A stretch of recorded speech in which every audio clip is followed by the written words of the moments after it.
নমস্কার বন্ধুরা, আশা করি আপনারা সকলে ভালো আছেন আর আমরাও ভালো আছি।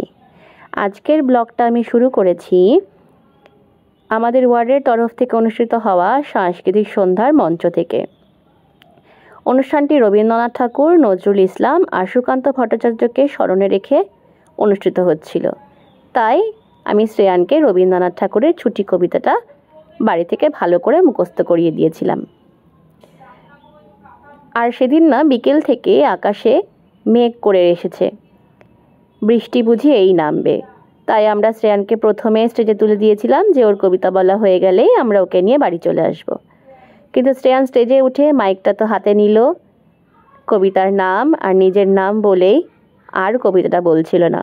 মুখে বেশ কাঁদো কাঁদো ভাব। তাই ওনারা বললেন আমাকে স্টেজে উঠে ওকে একটু সাহস দিতে। আমি গেলাম, বললাম বাবা তুমি কবিতাটা শুরু করো।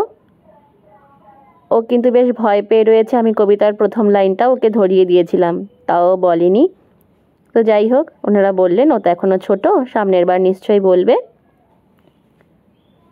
ও যে স্টেজে উঠেছে, নিজের নামটুকু বলেছে, এতেই অনেক। তো যাই হোক, তারপর আর কি করা যাবে, আমরা গুটি গুটি পায়ে নিচে নেমে এলাম।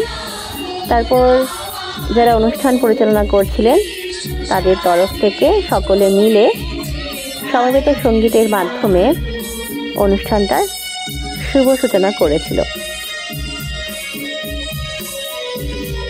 ওনারা বলছিলেন কিভাবে ওনারা সংসারের কাজকর্মর মধ্যে সময় বার করে নিজেদেরকে প্রিপেয়ার করেছে এই অনুষ্ঠানের জন্য, আর যার ফলস্বরূপ আমরা আজকে বসে এত সুন্দর অনুষ্ঠান উপভোগ করতে পারছি। এর আগে অবশ্য ওয়ার্ডের তরফ থেকে মাধ্যমিক উচ্চ মাধ্যমিকের কৃতী ছাত্রছাত্রীদেরকেও সংবর্ধনা জানানো হয়েছে। এছাড়াও অনেক গণ্যমান্য ব্যক্তি এসে উপস্থিত হয়েছিলেন, তাদেরকেও সংবর্ধনা জানানো হয়েছে। তারপর খুব সুন্দর কবিতা পাঠ হচ্ছিল। এছাড়াও ছোট ছোট বাচ্চাদের সমবেত সঙ্গীত নৃত্যে অনুষ্ঠানটি খুব সুন্দর হয়ে উঠেছিল। তারপর আমরাও একটা ফটো তুলে নিলাম আপনাদের সাথে শেয়ার করব বলে। আপনারা ভালো থাকবেন, সুস্থ